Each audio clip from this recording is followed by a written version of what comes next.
Hinilingan ako na i-annul ang aming kasal dahil sa bintang na ako'y baog. Ngayon, ipinagmamalaki ko ang aking napakagandang sanggol sa harap nila upang patunayan kung sino talaga ang may problema. Bawat umaga sa marangyang bahay na iyon ay laging malamig. Hindi dahil sa aircon, kundi dahil sa mga pusong nanigas na. Ako si Amara, at madalas akong umuupong mag-isa sa mahabang hapagkainan, nakatitig sa almusal na hindi ko kailanman maubos. Ang 5 taon ng pagsasama ay dapat sanang puno ng tawanan, hindi ng nakakabinging katahimikan. Akala ko noon, ang pagpapakasal kay Luis, isang matagumpay na lalaki mula sa isang kilalang pamilya, ay magdadala ng kaligayahan. Iyon pala, nagdala lamang ito ng kalungkutan na nababalot ng karangyaan. Ang pangunahing problema ay simple lang, ngunit ang epekto nito ay mapanira. Wala pa kaming anak, at sa mata ni Senyora Elvira, ang biyenan ko, iyon ang pinakamalaking kasalanan na hindi mapapatawad. Si Senyora Elvira ay isang socialite na tinitingnan ang pagkakaroon ng tagapagmana bilang pinakamahalagang yaman, na parang stock sa isang kumpanya. Isipin ninyo, ako ang nag-iisang manugang na inaasahang magbibigay agad ng magpapatuloy sa yaman at pangalan ng pamilya Reyes. Ngunit ang katotohanan, hindi ako nagbubuntis. Ang panggigipit ay hindi dumarating sa anyo ng sigaw, kundi sa mga tingin, at pasaring na mas masakit pa. May espesyal na kakayahan si Senyora Elvira sa mga parinig na parang dahan-dahang tinutusok ng mapurol na karayom, hindi dumudugo. Pero matagal ang sakit. Sa mga hapunan ng pamilya, ang sitwasyon ay nagiging parang isang korte. Magsisimula si Senyora Elvira sa pagtatanong tungkol sa negosyo ni Luis, at pagkatapos ay dahan-dahang ibabaling ang atensyon sa akin. Amara, nasubukan mo na bang uminom nitong pinakuluang dahon? Sabi ng kapitbahay ko. Mabisa raw yan, para maging masagana. Ngumingiti siya ng napakatamis, ngunit ang kanyang mga mata ay nagpapahiwatig ng peking awa at pangungutya. Ang magagawa ko lang ay yumuko, paglaruan ng pagkain sa aking plato, at magpanggap na abala sa patatas na nasa harap ko. Si Luis, ang asawa kong dapat sana'y tagapagtanggol ko, ay laging pinipiling maging isang tahimik na rebulto. Magiging abala siya sa paghiwa ng kanyang karne, o paminsan-minsan ay uubo. Para bang ang usapan ay walang kinalaman sa kanya. Ang kanyang pananahimik, sumpaman, ay ang pinakamapait na pagtataksil. Alam kong para sa kanya, mas mahalaga ang pasayahin ang kanyang ina kaysa protektahan ang damdamin ng kanyang asawa. Mabilis na lumipas ang unang taon ng aming kasal, at ang mga parinig ay kaya ko pang tiisin. Sinubukan kong intindihin. Marahil ay sabik na sabik lang si Senyora Elvira na magkaroon ng apo. Sa 2nd taon, ang mga parinig ay naging matatalim na tanong na tumatama sa aking pagkababae. Ang kalikasan ng babae ay ang manganak. Amara, kung hindi mo kaya, paano na? Hija, kawawa naman si Luis. Ang kanyang mga ari-arian ay nanganganib na walang magmamana, sabi minsan ni Senyora Elvira sa harap ng maraming kamag-anak sa isang pagtitipon. Ang mga luhang pinigilan ko sa banyo matapos iyon ay napakainit. Pakiramdam ko, isa akong ganap na bigo, hindi naman ako nanatiling walang ginagawa. Pilit kong sinubukan ang lahat ng payo at mga walang kwentang pamahiin na narinig ko.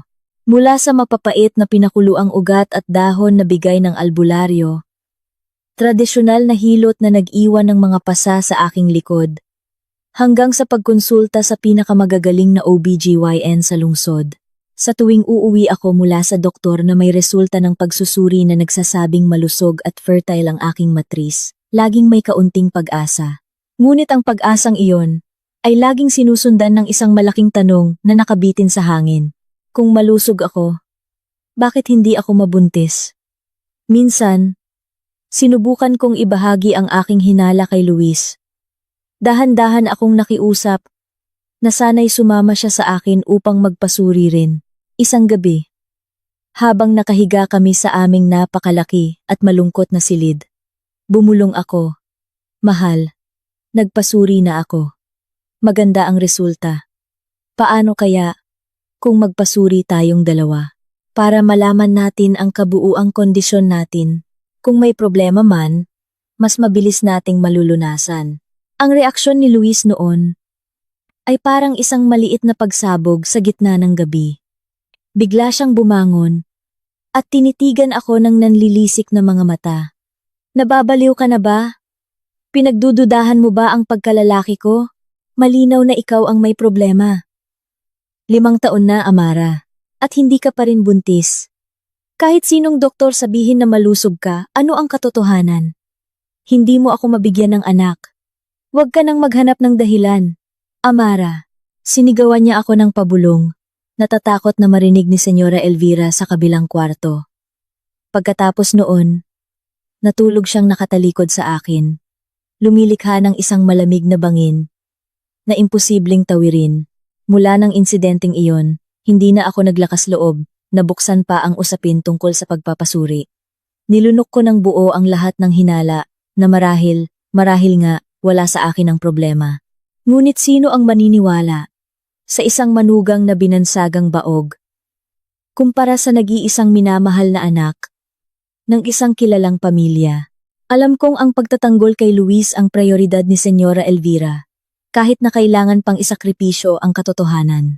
At saka, anong may problema sa isang matagumpay at gwapong lalaki tulad ni Luis? Iyon marahil ang nasa isip ni Senyora Elvira. Ang relasyon namin ni Luis ay unti-unting naging ugnayan ng 2 taong nagsasama lang sa isang silid, hindi na mag-asawa. Lagi na siyang umuuwi ng gabi. Na ang dahilan ay abala sa pag-aasikaso ng kanyang mga investment at startup na di umano'y palago ng palago, ngunit alam kong isa lang itong dahilan para iwasan ang katahimikan ng bahay at ang mga mapagpanggap na tingin mula sa akin. O mas malala pa, iwasan ang tungkulin na maaaring magpatunay sa aking mga hinala. Ang aking pagdurusa ay umabot sa sukdulan sa ika-50 anibersaryo ng kasal ni na Senyora Elvira at Senyor Reyes. Bagamat may sakit na at madalas nakaratay si Senyor Reyes, lahat ng mahahalagang kamag-anak at kasamahan ay nagtipon. Umakyat si Senyora Elvira sa entablado upang magbigay ng talumpati. At sa gitna ng mga papuri tungkol sa pagkakasundo ng pamilya, sinamantala niya ang pagkakataong sulyapan ako ng may kahabagan. Kami ay masaya, napakasaya. Ang tanging hiling na lang namin na magkaroon ng apo ay hindi pa natutupad. Kawawa naman ang anak naming si Luis. Nagtatrabaho ng husto araw at gabi, ngunit wala pa ring tagapagmana. Siguro may problema sa binhi. Sa binhing pinapataba. Siyempre, ang isang pangungusap na iyon, sa binhing pinapataba, ay sapat na para manghina ako. Alam kong naintindihan ng lahat ng tao sa silid na iyon, na ako ang tinutukoy niya, ang aking di umano'y kawalan ng kakayahan. Noong gabing iyon, pakiramdam ko ay dumi akong nakadikit sa kanilang mga sapatos. Ang aking pagkatao ay ganap na niyurakan sa harap ng publiko. Tahimik akong umiyak sa buong biyahe pa uwi. Si Luis ay nanatiling tahimik, abala sa kanyang cellphone. Sa silid, sinubukan kong makipag-usap ng masinsinan. Ngunit ito'y walang saysay. Mahal, hindi ko na kaya. Minamaliit nila ako. Pinaratangan akong baog sa harap ng lahat. Sabi ko ng mahina. Bumuhos ang luha sa aking mukha. Si Luis ay huminga lang ng malalim. At padabog na inilapag ang kanyang cellphone. Oh, sige. Anong magagawa natin, Amara? Iyon ang katotohanan, di ba? Wala pa tayong anak. Gusto lang ni Mama kung ano ang pinakamabuti para sa akin. Magtiis ka na lang. Magtiis hanggang kailan, mahal. Hanggang sa mamatay ako sa hiya. Naglakas loob akong itaas. Nang kaunti ang aking boses. Tinititigan ang kanyang mga matang walang laman. Bakit hindi mo ako kailanman ipinagtanggol? Bakit ayaw mong magpasuri, mahal? Sigurado akong may itinatago ka sa akin. Napatawa ng bahagya si Luis. Isang tawa na tumusok hanggang sa kaibuturan ng aking puso. Sinabi ko na sa'yo, huwag kang magbaliw-baliwan. Huwag mong sirain ang pangalan ko at ng pamilya. Abala ako. Amara, kung talagang hindi mo na kaya, edi hanapin mo ang sarili mong paraan para makaalis. Huwag mo nang dagdagan ang problema sa buhay ko. Ang huling pangungusap ni Luis. Hanapin mo ang sarili mong paraan para makaalis. Ang huling malakas na hampas na nagpabagsak sa aking mga panlaban. Napagtanto ko na ang lalaking nasa harap ko ay hindi na ang asawang minahal ko, kundi isang duwag na handang isakripisyo ako para sa kanyang ego at sa kaginhawaan ng kanyang ina. Alam ko na sa sandaling iyon, oras na para umalis. Hindi dahil ako'y baog, kundi dahil pagod na akong tratuhin na parang sirang gamit. Ang desisyon na maghiwalay ay hindi na mahirap para sa akin. Ako ang nagsampa ng petisyon para sa annulment na ikinagulat ni Senyora Elvira at inakusahan pa akong nag-iinarte. Ngunit buo na ang aking pasya. Dahil sa yaman at koneksyon ng pamilya Reyes, gumamit sila ng malaking pera upang pabilisin ang proseso ng annulment. Sa korte, si Luis ay tahimik lang, mukhang nakahinga ng maluwag, na tila gusto na rin niya akong mawala sa buhay niya. Tinitigan ako ni Senyora Elvira na may tagumpay sa kanyang mga mata, para siyang nanalo sa loto, na ang premyo ay ang kanyang nag-iisang anak. Umalis ka na, Amara. Sana lumigaya ka, kahit imposible, dahil baog ka. Bulong sa akin ni Senyora Elvira. Habang papalabas ako ng korte, hindi ako sumagot. Ngumiti lang ako ng bahagya. Isang ngiti na puno ng pangako. Pangako sa aking sarili na ako'y magiging masaya at balang araw, malalaman nila na ang kanilang mga panlalait ay ang pinakamalaking pagkakamaling nagawa nila. 3 buwan pagkatapos ng annulment, nakatayo ako sa harap ng bintana ng aking bagong studio apartment, pinagmamasdan ng abalang syudad. Iniwan ko ang lahat ng karangyaan na dati nagpapasikip sa aking dibdib. Dala ko lang ang aking kaalaman sa graphic design, ilang damit, at isang pusong sugatan. Hindi na ako si Amara, asawa ni Luis Reyes. Ako na si Amara, isang babaeng kailangang magsimula mula sa simula. Alam kong kailangan kong maging malakas. Hindi para maghiganti, kundi para patunayan sa aking sarili na ako'y mahalaga. Bawat hininga ko ay puno ng determinasyon. Aayusin ko ang aking buhay, magtutuon sa trabaho, at isasara ng mahigpit ang pinto patungo sa nakaraang puno ng luha at kahihiyan. Nakakatawa, ang pinakanamiss ko sa marangyang bahay na iyon ay hindi ang karangyaan, kundi ang pusang kalye na madalas kong makita sa labas ng gate. Lagi kong binabati at pinapakain ng palihim ang pusang iyon dahil galit na galit si Senyora Elvira sa mga hayop. Sa bagong mundong ito, malaya na akong bumati sa kahit sinong pusa nang hindi kailangan ng pahintulot mula kaninuman. Isang maliit na kalayaan na napakalaki ng pakiramdam. Alam kong magiging maayos ako. Ang sugat ay magiging peklat, isang paalala kung gaano ako katatag. At balang araw, haharapin ko sila na nang insulto sa akin. Hindi nang may galit, kundi nang may ngiti ng kapayapaan na hindi nila kailanman makakamit. Ang amoy ng syudad na naghahalo ang amoy ng aking bagong. Lumipat ako sa Baguio. Isang lungsod na laging may kuwento, at isang katahimikang nagpapaginhawa. Malayo sa Manila. Malayo kay Senyora Elvira, at sa anino ni Luis. Maliit lang ang aking studio apartment, ngunit mainit ang pakiramdam, at pag-aari ko ng buo. Dito ako, si Amara, ang bagong silang na freelance graphic designer. Nagsisimula ng totoong buhay. Agad kong ibinabad ang sarili sa trabaho. Hinahayaan ang aking isip na maging abala sa pagdidisenyo ng mga logo at ilustrasyon sa halip na isipin ang masakit na nakaraan. Mula pa noong una, may talento na talaga ako sa disenyo.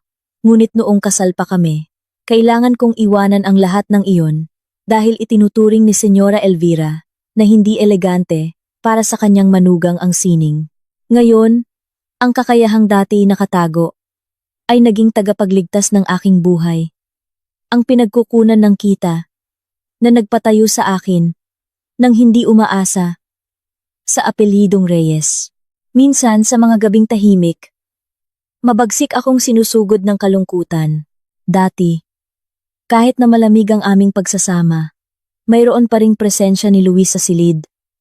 Kahit nakatalikod siya, ngayon ay puro katahimikan. Ngunit natutunan kong punan ang katahimikang iyon. Sinimulan kong balikan ang mga dating libangan, pagbabasa ng makakapal na fiction books, at pagsubok ng mga bagong lutong bahay. Nakakatawa. Mas madalas pa akong ngumingiti mag-isa dahil sa tagumpay kong makagawa ng perpektong chiffon cake kaysa noong ako pa si Mrs. Reyes. Ang bentahe ng paninirahan sa isang bagong at abalang lungsod ay walang pakialam ang sino man kung sino ako, at iyon ay napakaginhawa. Wala nang mapanghusgang tingin mula sa mga socialite o bulungan mula sa mga kamag-anak na alam ang tungkol sa aking annulment. Maaari akong mag-jogging sa parke nang hindi nag-aalala na makasalubong ang mga kakilala ni Senyora Elvira. Maaari akong kumain sa mga karinderya sa tabi ng daan nang walang takot na makuhanan ng litrato ng isang lifestyle magazine. Ang kalayaan ay parang bagong oxygen. Para sa mga baga kong matagal nang naninikip, ang tanging lugar na palagi kong tinatakbuhan ay ang malawak na parke ng lungsod na puno ng matatandang puno at payapang kapaligiran. Madalas akong magdala ng aking sketchbook doon, naghahanap ng inspirasyon mula sa mga mukha ng mga taong dumadaan o mula sa mga batang tumatawa habang naglalaro ng sabon bula. Pinipilit kong panatilihing maliwanag ang aking mga disenyo, hindi madilim tulad ng nilalaman ng aking puso. Isang hapon, habang abala ako sa pagguhit ng mga dahon sa aking sketchbook, nabasag ang aking konsentrasyon dahil sa kalokohan ng isang maliit na aso. Mabilis na tumakbo ang aso palayo. Dala ang aking maliit na wallet na inilagay ko sa tabi ng upuan.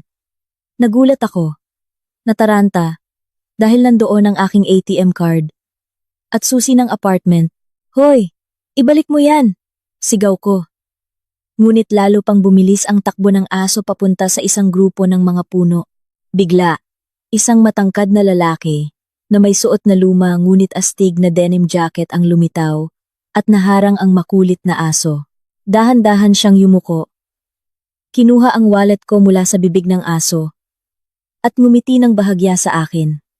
"Pasensya na. Malikot talaga siya. Ito ang wallet mo, di ba?" Sabi niya habang inaabot ang wallet. Hingal na hingal pa ako sa pagtakbo, ngunit agad akong nakaramdam ng ginhawa. "Naku, salamat po. Grabe ang kaba ko." Sabi ko, habang hinahabol ang hininga. Tumawa lang ng bahagya ang lalaki. Ang kanyang tawa ay tunog na tapat at malutong. Ibang-iba sa tawa ni Luis na laging pilit o mapanukso. "Walang anuman. Ako si Mateo, at siya si Rocky, ang asong ligaw na tagapagligtas." Biro niya. Si Mateo ay isang batang arkitekto na may awtoridad ngunit may relax na aura. Parang isang street painter. Medyo mahaba ang buhok niya, nakasuklay pa atras, at ang kanyang mga mata ay matalim ngunit nakakakalma. Napansin ko ang kanyang mga kamay. Malalakas at malalaki ngunit mukhang malambot habang hinahaplos ang ulo ni Rocky. Nakasuot siya ng mga lumang bota na may putik na parang kagagaling lang sa isang construction site. Nag-usap kami ng maikli. Lumalabas na mayroon siyang proyekto sa pag-redesign ng isang parke malapit doon. "Mukhang abala ka sa pagguhit ng mga seryosong bagay tanong ni Mateo. Sumulyap sa aking sketchbook. Ipinaliwanag ko na isa akong graphic designer. Tuwang-tuwa siya. Nagkaroon pa kami ng maikling diskusyon tungkol sa komposisyon ng kulay para sa kanyang disenyo na hango sa kapaligiran ng parke. Ang aming pag-uusap ay dumaloy ng natural. Walang pilitan. Walang kailangang pag-usapan ang tungkol sa background ng pamilya o tagumpay sa pananalapi. Mula sa kakaibang pagkikita na iyon sa asong magnanakaw ng wallet, madalas na kaming nagkakasalubong ni Mateo sa parke. Minsan, habang pinagmamasdan niya ang mga detalye ng isang lumang gusali, minsan naman ay habang naghahanap ako ng ideya sa ilalim ng isang puno ng banyan. Madalas kaming magkasama, hindi bilang magkasintahan, kundi bilang dalawang taong matatanda na nakahanap ng kaginhawaan sa parehong panlasa at katapatan sa pakikipag-usap. Si Mateo ay isang pambihirang tagapakinig. Hindi niya kailanman pinuputol ang aking sinasabi at palagi siyang nagbibigay ng matalinong tugon. Sa harap niya, Nararamdaman kong maaari akong maging ako. Si Amara na mahilig magbiro, hindi ang matigas na manugang na kailangang mag-ingat sa imahe ng isang malaking pamilya. Nakakatawa, minsan kong ikinuwento ang aking kapalpakan noong nasunog ko ang chiffon cake hanggang sa tumunog ang fire alarm sa apartment at humagalpak siya ng tawa. Hindi niya ako hinusgahan. Ang kanyang malutong na tawa ay nagpagaan sa aking pakiramdam na parang unti-unting nababawasan ang bigat sa aking mga balikat. Dahan-dahan, nagsimula akong magkuwento tungkol sa aking nakaraan sa kanya. Siyempre, hindi ko agad masabi ng diretso ang tungkol sa mga panlalait ni Senyora Elvira o sa aking mga hinala kay Luis. Nagsimula ako sa kuwento tungkol sa annulment, sa sakit ng isang bigong pagsasama. Nakikinig si Mateo nang may buong empatiya. Ang kanyang tingin ay hindi kailanman naging nakakadiring awa, lalo na ang panghuhusga. Lahat tayo ay may nakaraan. Amara, ang mahalaga ay hindi mo hinahayaang diktahan nito kung sino ka ngayon. Sabi niya isang hapon habang kami nagkakape. Simple lang ang kanyang mga salita, ngunit direktang tumama sa puso ng problema. Isa kang malakas na babae. Matapang na nagsimula ulit. At iyon ay higit pa sa sapat. Ang suporta ni Mateo ay napakatapat. Malayong malayo kay Luis. Naabala lamang sa sarili. Hindi ako kailanman pinilit ni Mateo. Hindi ako minadali. At hindi niya kailanman binanggit ang aking status bilang hiwalay sa asawa. Nakita niya si Amara ngayon. Si Amara na masigasig sa kanyang trabaho at tapat sa pakikipagkaibigan. Dahan-dahan, ang aking nanigas na puso ay nagsimulang uminit dahil sa presensya at katapatan ni Mateo.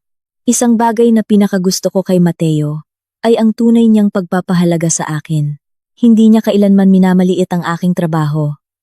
Sa halip, madalas niya akong pinupuri at tinutulungan na makahanap ng malalaking proyekto sa disenyo ng arkitektura. Inilabas niya ako mula sa aking studio apartment. Ipinakita sa akin kung gaano kaganda ang buhay sa labas. Malayo sa anino ng pagdurusa at kasinungalingan. Ilang buwan ang lumipas at lalong lumalim ang aking nararamdaman para sa kanya.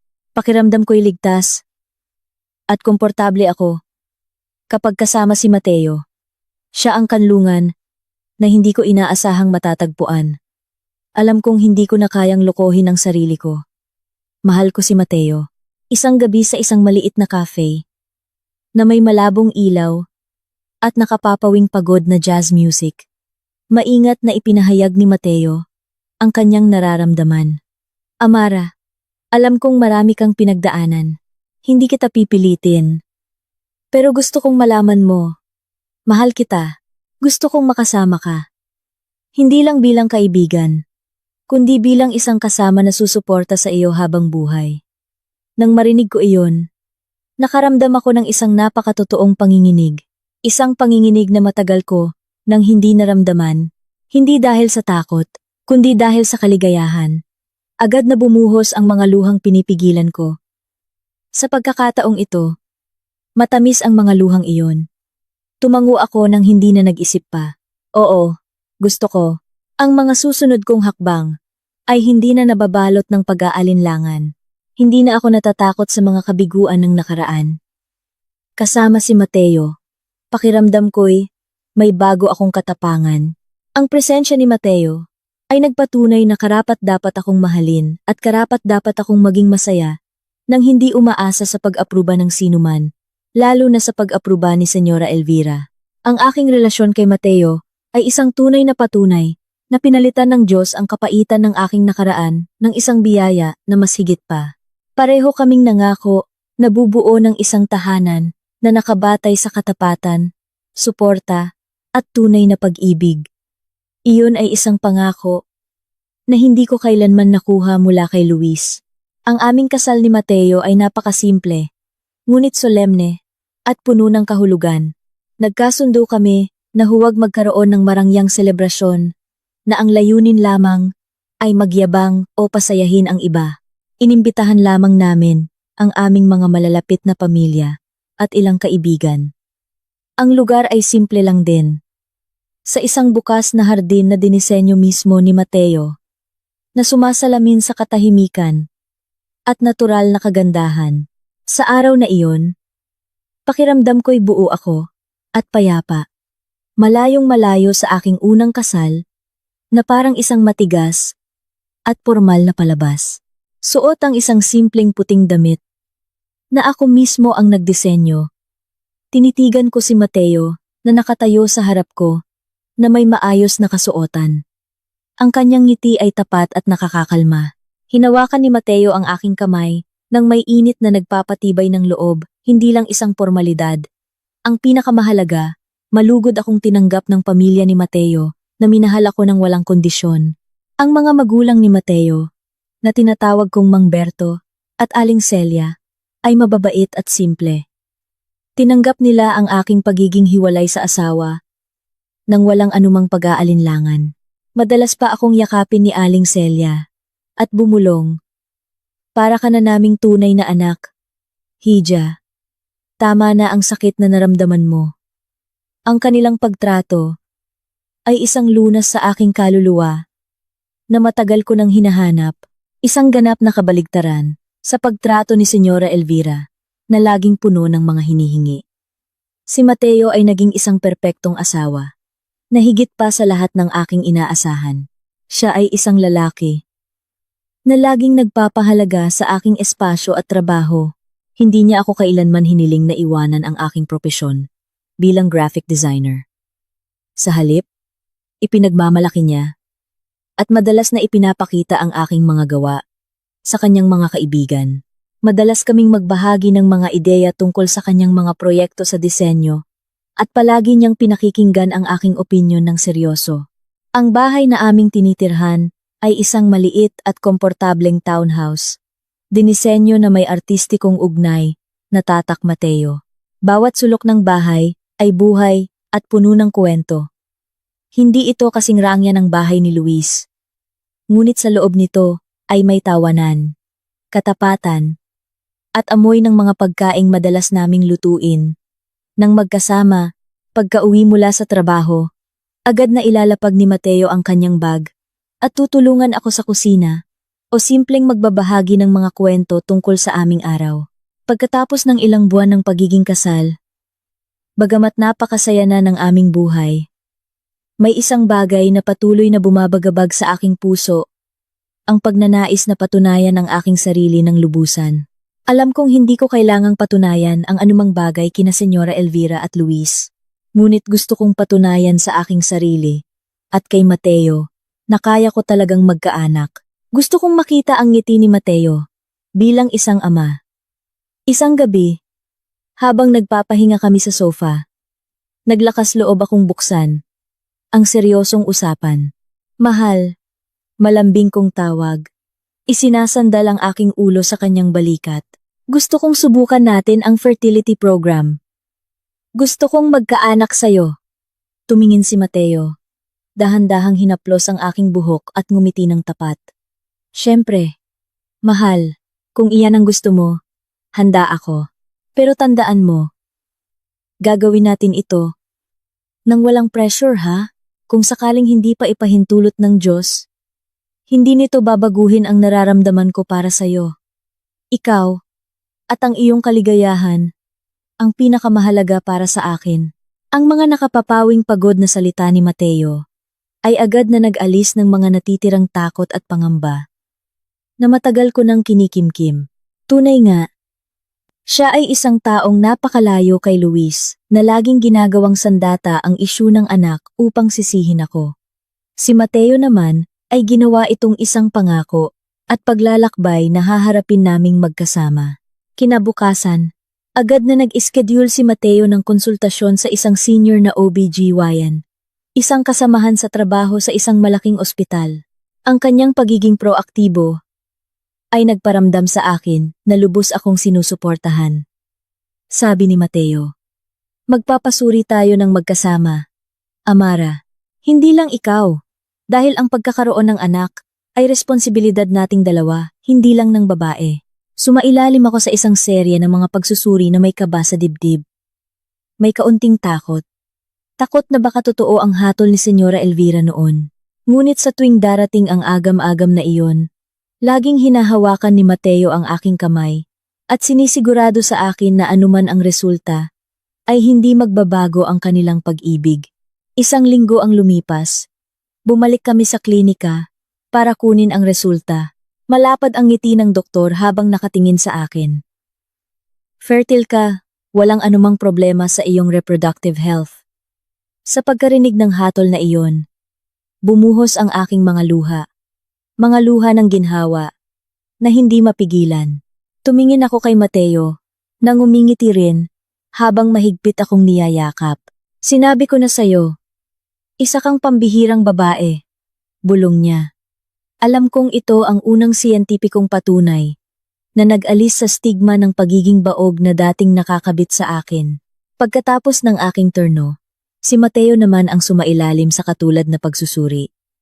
Kahit na siya'y isang arkitekto, masunurin siyang sumunod sa mga medikal na pamamaraan upang matiyak ang pinakamainam na kondisyon.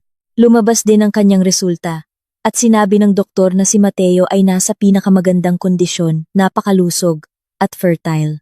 Ang katotohanan ito, bagamat hindi namin ito pinag-usapan ng malalim, ay malinaw na nagkumpirma sa aking matagal ng hinala kay Luis.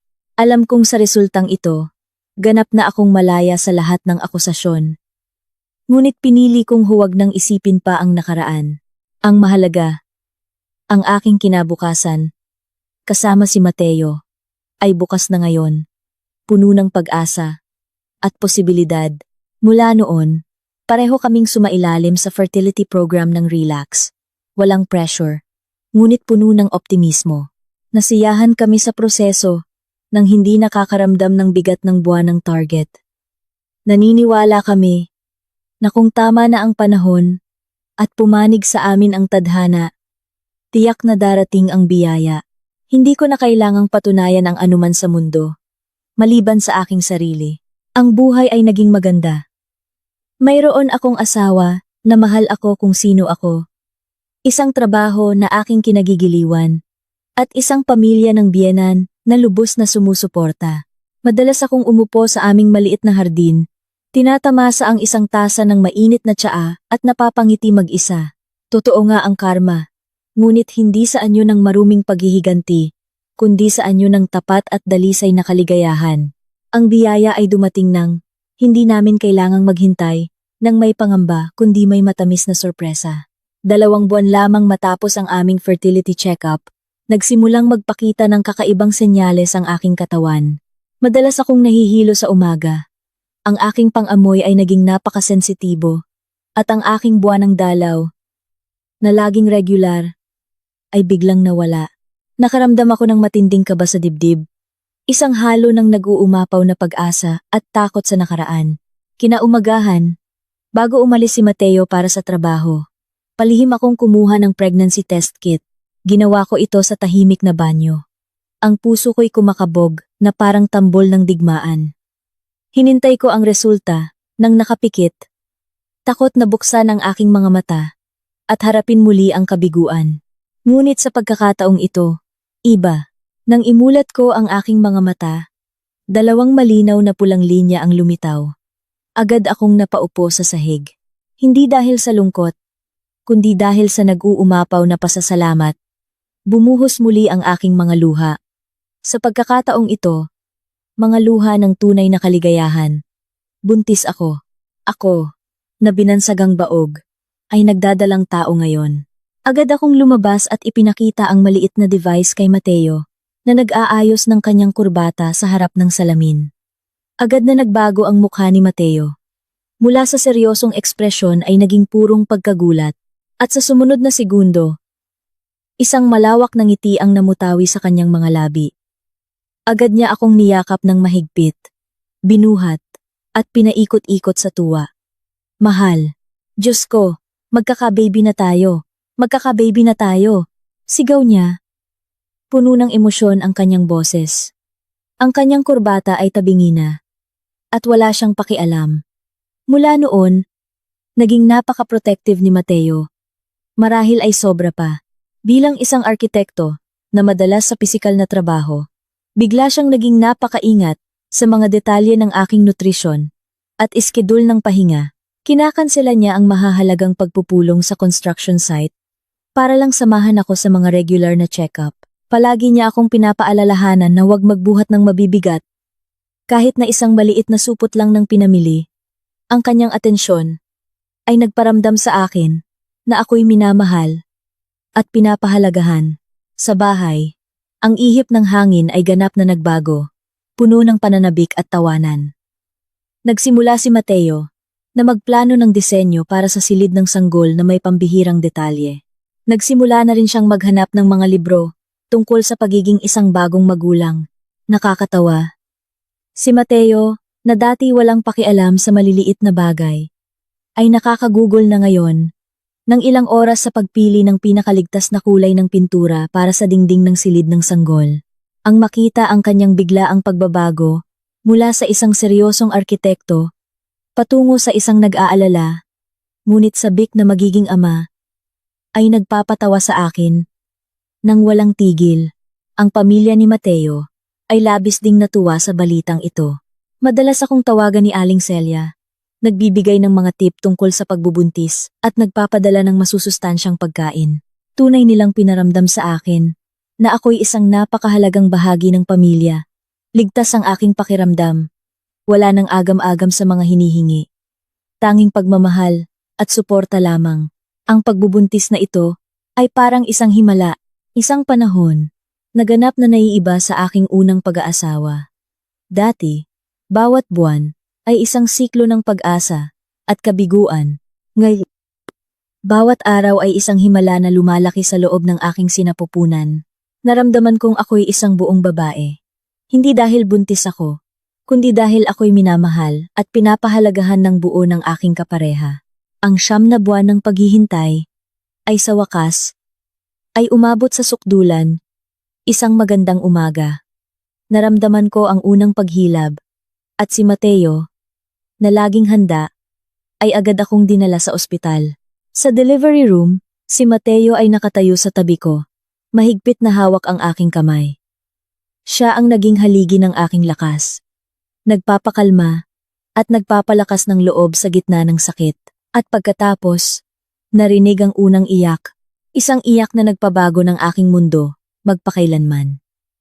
Isang maliit na sanggol na babae, na may malinis na balat, at makapal na itim na buhok ang isinilang sa mundo.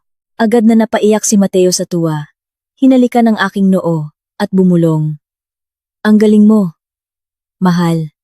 Salamat. Nang ilagay ng nurse ang sanggol sa aking dibdib, naramdaman ko ang isang di masukat na pagmamahal. Ang lambot ng kanyang balat, ang kakaibang amoy ng sanggol, at ang kanyang mga matang naghahanap ng kanlungan. Lahat ng sugat, lahat ng panlalait ng nakaraan, ay parang nabura ng presensya ng maliit na anghel na ito. Ito ang bunga ng pag-ibig namin ni Mateo, ang hiyas na matagal kong pinangarap. Nagkasundo kaming pangalanan ang aming anak na Laila, na nangangahulugang isang bulaklak na nagdadala ng liwanag. Ang pagdating ni Lila ay hindi lamang nagdala ng kaligayahan, kundi pati na rin ng malalim na kapayapaan. Alam kong sa pagkakaroon ni Lila, nanalo na ako sa pinakamalaking laban ng aking buhay. Ang mga unang araw ko bilang ina ay nakakapagod, ngunit bawat pagod ay matamis. Si Mateo ay naging isang napaka-alerto at responsableng ama. Hindi siya nag-atubiling bumangon sa kalagitnaan ng gabi para magpalit ng diaper o patahanin si Lila kapag ito'y umiiyak. Ang makita si Mateo, nakarga-karga si Lila, nang may buong lambing, ay nagpapainit sa aking puso. Madalas kong pagmasdan ang mukha ni Lila habang mahimbing na natutulog, at naaalala ko muli ang nakaraan. Naaalala ko ang mga panlalait ni Senyora Elvira, ang pananahimik ni Luis. Dati, inakusahan nila akong walang silbi, baog. Ngayon, mayroon akong isang maganda at malusog na anak, kasama ang isang responsabling asawa. Hindi ko na kailangang magpatunay ng anuman. Ang kaligayahang ito ay ang pinakamagandang ebidensya ng lahat. Alam kong dinala ako ng tadhana palayo sa isang malamig at sinungaling na tahanan patungo sa init at katapatan. Tunay ngang makatarungan ang Diyos. Hindi niya ako hinayaang malunod sa kalungkutan. Itinaas niya ako. Ibinigay sa akin si Mateo. At ngayon ay ibinigay sa akin si Lila. Ang aming mundo ngayon ay umiikot sa isang maliit na sentro na nagngangalang Lila. At ang mga araw ay parang isang magandang melodiya. Ang aming anak na babae ay lumaki bilang isang malusog, masayahin, at napakagandang sanggol. Ang kanyang mukha ay perpektong pinaghalong katahimikan ni Mateo. At ng aking ngiti na mas madalas na ngayong lumalabas. Pakiramdam ko'y isa na akong ganap na babae. Puno ng walang kondisyong pagmamahal mula sa aking asawa at anak. Madalas kong isipin na marahil ito ang tadhana na kailangan kong pagdaanan, isang mahabang pagdurusa, upang makamit ang isang mas tunay na kaligayahan. Bagamat ganap ko ng pinutol ang lahat ng komunikasyon sa aking nakaraan. Minsan ang tadhana ay may sariling paraan upang hanapin ka. Alam kong maliit lang ang mundo ng mga social circle sa Manila. Kahit na lumipat na ako sa Baguio, ang balita tungkol sa aking bagong kasal at buhay ay tiyak na kumalat. Kahit na malabo, sigurado akong narinig ni na Senyora Elvira at Luis ang mga chismis. Kahit gaano kaliit, hindi ko kailanman sinubukang alamin ang tungkol sa kanila. Hindi dahil sa galit, kundi dahil wala na akong pakialam. Ang pag-iisip sa kanila ay magpaparumi lamang sa aking malinis ng kalooban. Ang aking focus ngayon ay ang paggawa ng pinakamasarap na lugaw para kay Lila at tulungan si Mateo sa interior design ng bahay ng kanyang kliyente. Ngunit isang hapon, habang abala ako sa paglalaro kasama si Lila sa parke ng aming subdibisyon, isang marangyang sasakyan ang dumaan at huminto hindi kalayuan sa amin. Kumabog ang aking dibdib. Kilala ko ang sasakyang iyon. Ang parehong sasakyan na madalas sumundo sa akin noong ako pa ay manugang ng pamilya Reyes. Mula sa sasakyan, lumabas ang isang napakapamilyar na figura. Isang babae na may taas noo at mayabang na tingin na kanyang tatak. Si Senyora Elvira. Hindi siya nag-iisa. Sa tabi niya ay si Veronica, ang bagong asawa ni Luis. Si Veronica ang babae na madalas kong marinig na bumubulong ng mapanuyang komento tungkol sa aking di umano'y kawalan ng kakayahan sa likuran ni Senyora Elvira. Si Senyora Elvira at Veronica ay tila dumadalo sa isang okasyon sa aming subdivision at hindi sinasadyang nakita ako. Ang kanyang mga mata ay agad na napako sa akin. Pagkatapos ay bumaba sa baby stroller, kung saan si Laila ay tahimik na nakaupo habang nginunguya ang isang teether. Agad na nagbago ang ekspresyon sa mukha ni Senyora Elvira. Mula sa pagiging mayabang, ay naging gulat na hindi makapaniwala. Hindi ako umiwas. Tumayo ako ng tuwid. Sinuklian ang kanyang tingin ng isang magiliw na ngiti. Ngunit sa loob nito, ay may tunay na katahimikan. Hindi na ako ang dating amara na kaya niyang yurakan ng mga pasaring. Ako na ang ina ni Lila at asawa ni Mateo. Amara. Garalgal ang boses ni Senyora Elvira. Para siyang nakakita ng multo sa gitna ng hapon. Si Veronica, na nasa tabi niya, ay nagulat din. Nanliit ang kanyang mga mata. Sinusuri ako mula ulo hanggang paa. Magandang hapon po, Senyora Elvira. Bati ko. Ang tono ko ay magalang tulad ng dati. Ngunit wala nang kahit kaunting takot. Dahan-dahan kong binuhat si Laila. Mula sa stroller. Si Lila, na suot ang isang cute na pink na damit, ay agad nang ngumiti ng malapad at kumaway-kaway. Ang mga mata ni na Senyora Elvira at Veronica ay napako kay Lila. Ang maganda, mataba, at malusog na sanggol na nasa aking mga bisig ngayon, ang sanggol na dapat ay imposible kong magkaroon. Ayon sa kanilang hatol, tiyak na nagtataka sila kung paanong ang babaeng binansagan nilang baog ay nagkarga ngayon ng isang napakagandang sanggol. Si Veronica, na alam kong mahigit 1 taon ng kasal kay Luis at hindi pa nagkakaanak, ay halatang mas pinipigilan ng sarili. Ang kanyang tingin kay Lila ay may halong pagtataka, paghanga, at hinala. Kaninong sanggol yan? Amara? Tanong ni Senyora Elvira. Sinusubukang ibalik ang kanyang autoridad ngunit nanginginig ang kanyang boses. Lumapit siya. Sinusubukang silipin si Lila. Tumawa ako ng bahagya. Isang tunay na tawa. Niyakap ko si Lila ng mahigpit. Hinayaang magdikit ang aming mga pisngi. Anak ko po, senyora. Ipakikilala ko, si Lila. Kasi 9 na buwan pa lang siya. Sagot ko ng kampante. Napatahimik ang dalawang babae. Nagkatinginan sila na parang naghahanap ng sagot sa kanilang pagkalito. Ah, nag-ampon ka? Tanong ni Veronica. Sinusubukang itago ang mapangmaliit na tono sa kanyang boses. Ngumiti ako ng mas malapad. Isang ngiti na puno ng lihim at tagumpay. Hindi Veronica. Si Laila ay tunay kong anak. Bunga ng pagmamahalan namin ng asawa kong si Mateo. Hindi namin kailangang mag-ampon. Napakabuti ng Diyos. Hindi nagtagal matapos akong ikasal. Agad akong biniyayaan. Sinasadya kong idiin ang mga salitang asawa kong si Mateo. At agad akong biniyayaan. Alam kong ito ay isang banayad. Ngunit matinding saksak. Hindi ko kailangang sumigaw. Ang aking kaligayahan, at si Lila ay sapat na bilang pinaka-eleganteng paghihiganti. Si Senyora Elvira ay mukhang namumutla na. Nagsimula siyang maubusan ng sasabihin na isang pambihirang pangyayari. Tiyak na umiikot sa kanyang isipan ang lahat ng panlalait na ibinato niya sa akin, lahat ng etiketang baog na idinikit niya. Samantalang sa harap niya, ako, ang babaeng kanyang ininsulto, ay nakatayong malusog, kasama ang isang magandang sanggol, na isinilang mula sa aking sariling sinapupunan. Si Veronica ay nanatiling nakatitig sa akin, nang may hinala. Alam kong sa kanyang isipan, ay may nagaganap na matinding paghahambing. Siya, na ngayon ay si Ginang Luis Reyes, ay hindi pa rin nagbubuntis, samantalang ako, ang dating asawa na itinakwil, ay nag-aalaga na ng sanggol. Napakasaya ng asawa ko, Senyora Elvira. Pareho kaming nagpapasalamat dahil lumalabas na pareho kaming malusog at fertile. Sabi ko pa, idinadagdag ang mga salitang pareho kaming fertile sa isang napakamagiliw na tono. Nakita kong agad na namula ang mga mata ni Senyora Elvira. Pinipigilan ang galit at hiya. Ang pasaring ay tumama sa puso ng problema. Si Luis. Pakiramdam ko ay sapat na. Naipakita ko na ang aking kaligayahan. Napatunayan ko na ang aking sarili. Hindi ko na kailangang hintayin ang kanilang reaksyon. Paumanhin po, Senyora Elvira. Veronica, kailangan ko nang umuwi. Oras na para sa siesta ni Laila, magalang kong sabi.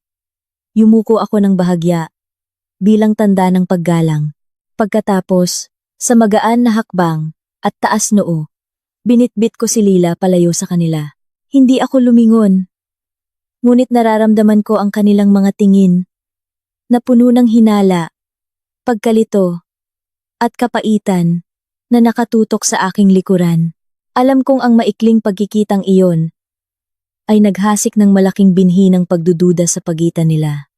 Malaya na ako. At ngayon, oras na para harapin nila ang anino ng kanilang madilim na nakaraan. Ang maikling pagkikita sa parke ay hindi lamang isang simpleng engkwentro, kundi isang malakas na pagyanig para sa pamilya Reyes. Alam kong ang ngiti at mga kaswal na pangungusap ko tungkol sa pagiging parehong fertile ay nagtanim ng matinding hinala sa isipan ni Veronica at lumikha ng isang bagyo ng pagsisisi at kahihiyan para kay Senyora Elvira. Sa sasakyan pa uwi, hindi nagsalita si Veronica, ngunit ang kanyang katahimikan ay mas nakakatakot pa kaysa sa isang sigaw. Ang mga mata ni Veronica ay nakatitig sa labas ng bintana. Tiyak na puno ang kanyang isipan ng imahe ni Lila, na napakaganda at ng mga salita ni Amara na puno ng kahulugan. Paano nangyari na ang babaeng binansagang baog, na inanul dahil hindi makapag-anak, ay madali na ngayong nagkaroon ng isang malusog na sanggol. Samantalang siya, asawa ni Luis ng mahigit 1 taon, ay hindi pa rin nagpapakita ng anumang senyales ng pagbubuntis. Pagdating sa bahay, sumabog agad ang sitwasyon. Hindi dahil sa emosyon, kundi dahil sa malamig na hinala na nag-aalab. Si Luis, nakararating lang mula sa opisina, ay nagtaka nang makita si Senyora Elvira na nakaupo sa sofa, na maputla at si Veronica, na tensyonado sa may pinto ng kanilang silid. Mahal, gusto kong mag-usap, sabi ni Veronica. Ang kanyang boses ay walang emosyon, walang init, na karaniwang ipinapakita niya. Tiningnan niya si Luis ng mga matang puno ng pagsisiyasat. Si Luis, na laging umiiwas sa problema, ay agad na naging hindi komportable. Bakit? Anong problema? Bakit ang tensyonado mo? Tanong ni Luis. Sinusubukang maging casual. Nakita ko si Amara. Maikling sagot ni Veronica, na nagpatigil kay Luis. Sapat na ang pangalang iyon. Nasa Baguio siya, sa isang parke, at may karga siyang sanggol. Agad na namutla si Luis. Isang reaksyon na hindi niya maitago. Anong sanggol? Baka naman sanggol ng kaibigan o kamag-anak niya. Wala na siyang kinalaman sa atin. Bakit ka nagkakaganyan? Sinubukan ni Luis na ilihis ang usapan, ngunit bigo siya. Tunay niyang anak yun, mahal. Anak niyang babae. Si Lila. 9 na buwan na. At sabi niya, madali siyang nagkaanak. Dahil nagpakasal siya. Sa isang lalaking pareho silang fertile. Ang pangungusap na iyon ay tumama kay Luis na parang martilyo. Tumingin siya sa kanyang ina, na tahimik lang na nakayuko sa sofa. Alam ni Luis na ikinuwento na ng kanyang ina, ang buong drama ng mga panlalait noon. Anong ibig mong sabihin, Veronica? Huwag kang basta-basta mag-akusa, sigaw ni Luis. Nagtatanggol at natataranta. Alam niyang ang tanging paraan para takpan ang katotohanan ay sa pamamagitan ng galit. Mag-akusa? Luis, mahigit 1 taon na tayong kasal. Sinubukan ko na ang lahat ng paraan, pero walang resulta. Ngayon, ang babaeng binansagan mong baog ay biglang may cute na sanggol. Hindi yan makatwiran. Nangingilid ang luha sa mga mata ni Veronica, ngunit pinigilan niya ito, pinalitan ng isang tunong nanunumbat. Gusto ko ring magkaanak. Mahal, araw-araw din akong nilalait ni mama mo. Bakit ayaw mong magpatingin sa doktor?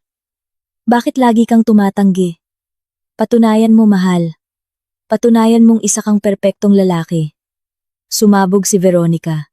Lahat ng kanyang pinipigilang sama ng loob dahil sa panggigipit ni Senyora Elvira ay napunta na ngayon kay Luis. Si Senyora Elvira, na kanina'y tahimik, ay sumingit na may nanginginig na boses. Totoo ba ang sinabi ni Amara? Bakit hindi ka kailanman nagpatingin? Dati, halos magmakaawa si Amara. Bakit hindi mo siya pinakinggan? Tinitigan ni Senyora Elvira si Luis nang may matinding sakit. Ang pagdududa at takot na ang kanyang anak, ang pinagmulan ng problema, ay bumabagabag na ngayon sa kanya. Talagang naipit si Luis. Ang lihim na matagal niyang ibinaon ay nanganganib ng mabunyag. Palagi niyang iniisip na ligtas ang kasinungalingang ito dahil maaari niyang sisihin si Amara at ngayon ay maaari niyang sisihin si Veronica na mayroon namang mild polycystic ovary syndrome, PCOS. Ang pag-aaway na iyon ay naging simula ng pagkasira ng pangalawang pagsasama ni Luis. Naging malamig si Veronica. Lumayo at tumangging matulog sa iisang kama. Hindi na siya nakikiusap, kundi nanunumbat. Bawat usapan, bawat tingin, ay laging nauuwi sa tanong tungkol sa fertility test. Kung malusog ka talaga, mahal, bakit ka natatakot? Kung mapatunayan mong malusog ka, mawawala lahat ng pagdududa ko. Kung ayaw mo, ibig sabihin may itinatago ka. Hamon niya isang gabi. Napakasakit ng mga salitang iyon. Dahil iyon ang katotohanang hindi niya maiiwasan. Ang buhay ni Luis ay naging isang impyerno. Sa opisina, hindi siya makapag-concentrate. Sa bahay, kailangan niyang harapin ang malamig na tingin ni Veronica at ang mapanuring tingin ni Senyora Elvira. Si Senyora Elvira, na dati laging nagtatanggol sa kanya, ay naging unang taong nagduda sa kanya. Minsan, umuupo na lang si Luis sa isang sulok ng silid. Pinagninilayan ang kanyang kapalaran, ang imahe ni Amara, na masayang nakangiti habang karga si Lila, ay patuloy na bumabagabag sa kanya. Isang malaking kaibahan sa kanyang buhay. May asawa na puno ng hinala at kasinungalingan. Nagsimula siyang magsisi, hindi dahil sa pag-anul kay Amara, kundi dahil ang kasinungalingang iyon ay bumabalik ngayon upang sirain siya. Alam niyang hindi na siya makakatakas. Ang banta ni Veronica, naiiwan siya Kung hindi niya mapapatunayan ang sarili ay napakatotoo. At ngayon, nasa panig na rin ni Veronica si Senyora Elvira. Nag-iisa si Luis, na corner, at takot na mabunyag sa publiko ang katotohanan tungkol sa kanyang kawalan ng kakayahan. Sa huli, pagkatapos ng ilang linggong panggigipit at gabing walang tulog, sumuko si Luis. Alam niyang kailangan niyang harapin ang katotohanan. Kahit na isakripisyo pa ang natitirang dignidad niya, kailangan niyang patunayan kay Veronica at sa kanyang ina na siya'y isang normal na lalaki o kahit papaano'y magpanggap na normal. Habang umaasa sa isang himala, tumawag si Luis sa isang kilalang ospital sa Manila, hindi para magpagamot, kundi para sumailalim sa fertility test na dati mariin niyang tinanggihan kay Amara. Pumasok siya doon na parang isang bilanggo na haharap sa kanyang sentensya. Alam niyang ang resulta ay maaaring sumira sa lahat. Sa mabibigat na hakbang at nakayukong ulo, dumating si Luis sa fertility clinic, ang lugar na pinakainiiwasan niya sa loob ng 5 taon. Para siyang naglalakad sa isang mahabang pasilyo, patungo sa bitayan. Ang hiya, takot, at kaba ay naghalo-halo. Dati, palagi niyang sinisisi si Amara. Ngayon, siya mismo ang kailangang sumailalim sa parehong proseso.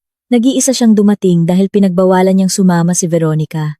Takot na ang tingin nito ay lalo pang magpalala sa kanyang kahihiyan. Ang proseso ng pagkuha ng sample ay napaka-nakakahiya at nakakababa ng kanyang pagkalalaki.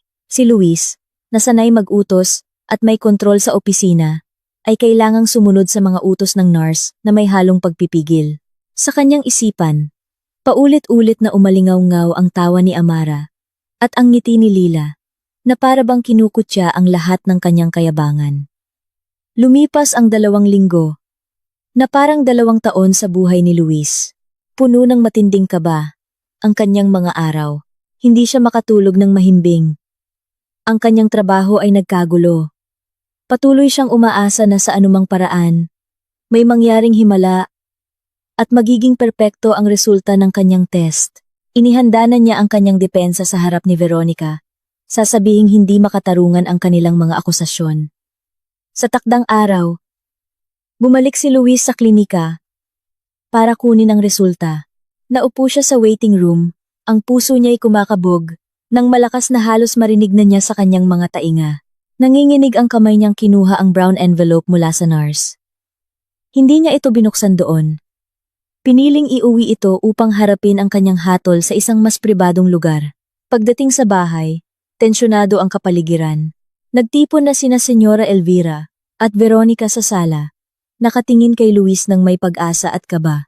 Nakita nila ang maputlang mukha ni Luis at ang brown envelope sa kanyang kamay na para bang may bigat ng 1,000 tonelada.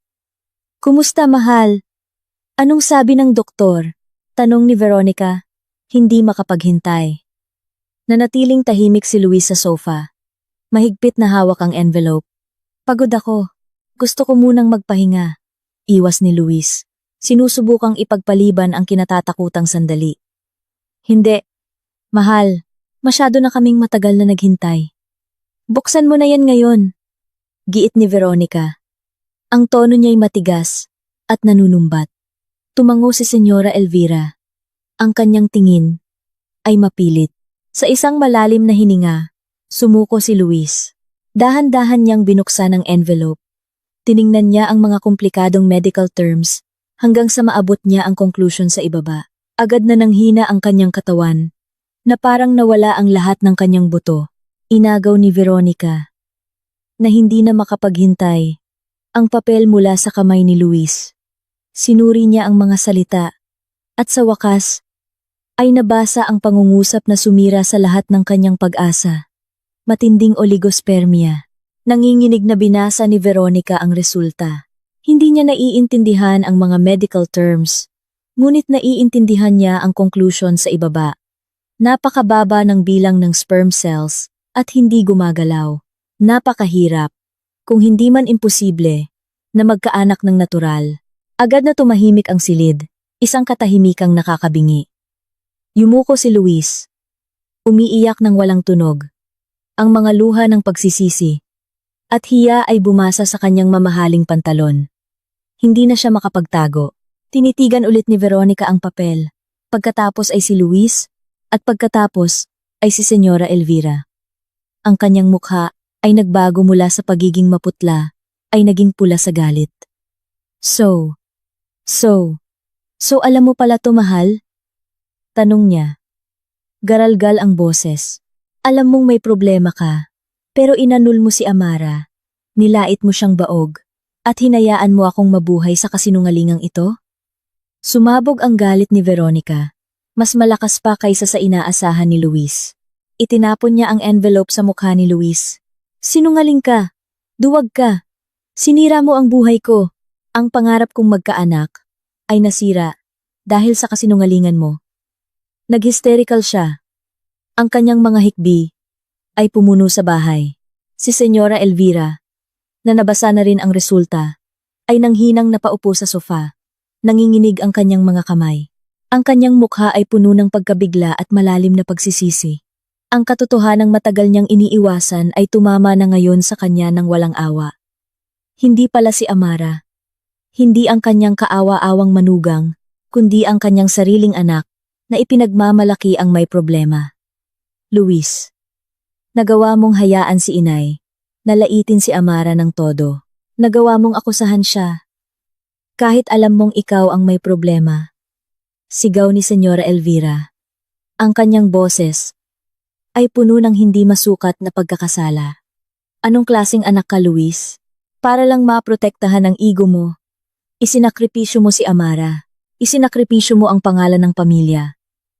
Ipinahiya mo kami. Hinampas-hampas ni Senyora Elvira ang dibdib ni Luis.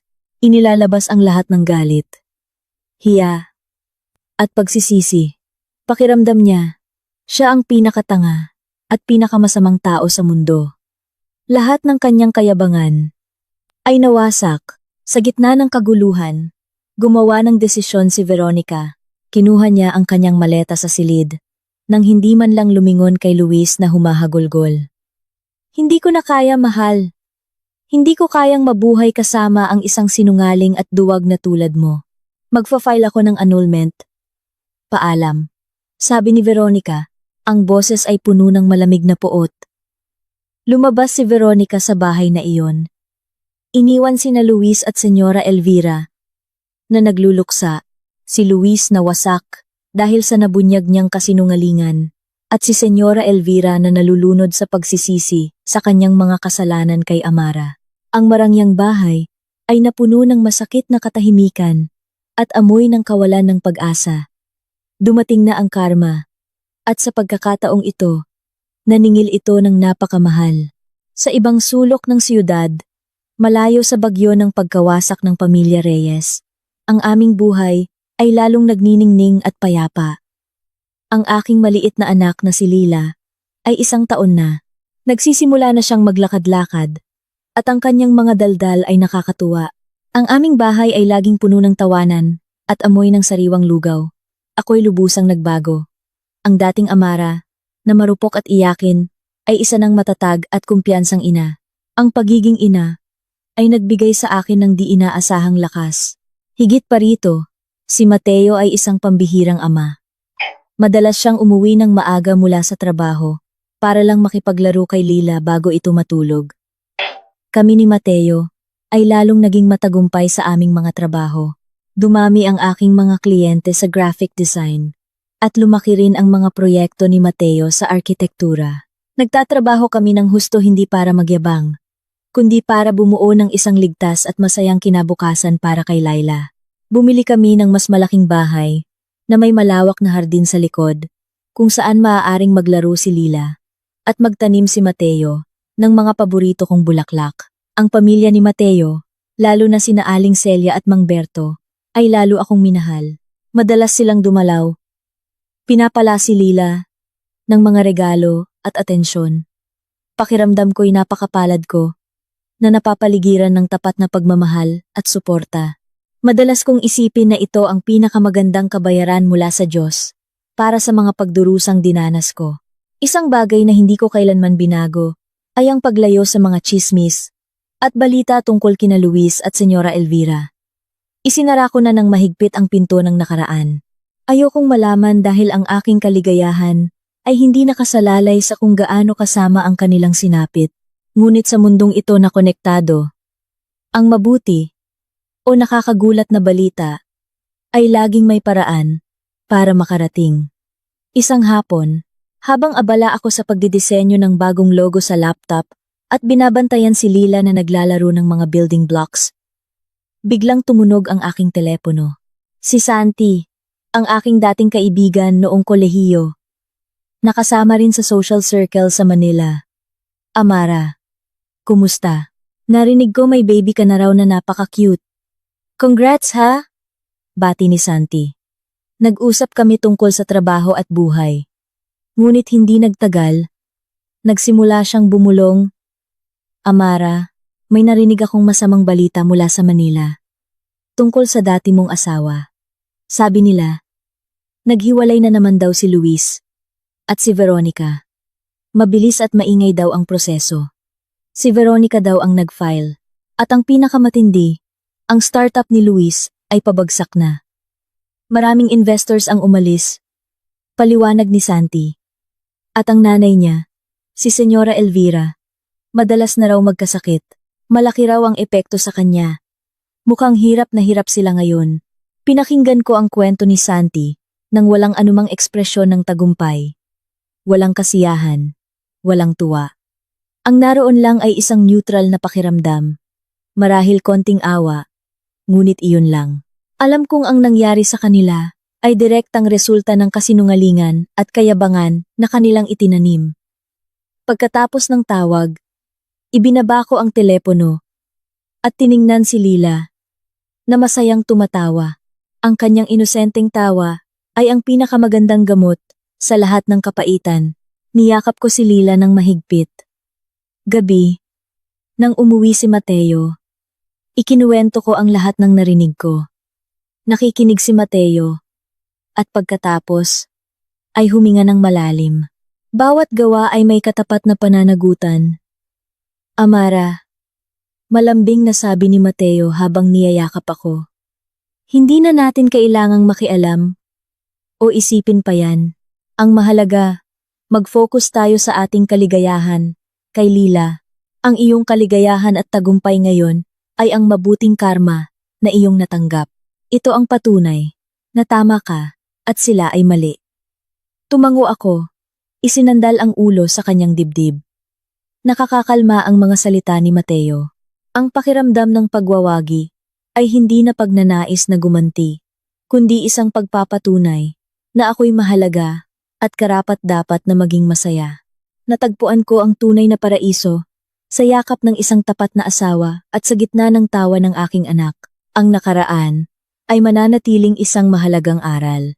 Ang sugat ay ganap ng gumaling, napalitan ng isang pag-ibig na hindi matutumbasan. Hindi ko na kailangang patunayan ng anuman sa mundo. Nanalo na ako. Habang sina Amara at Mateo ay nagagalak sa kanilang masaganang kaligayahan. Ang buhay ni na Luis at Senyora Elvira ay lalo pang lumubog sa kadiliman.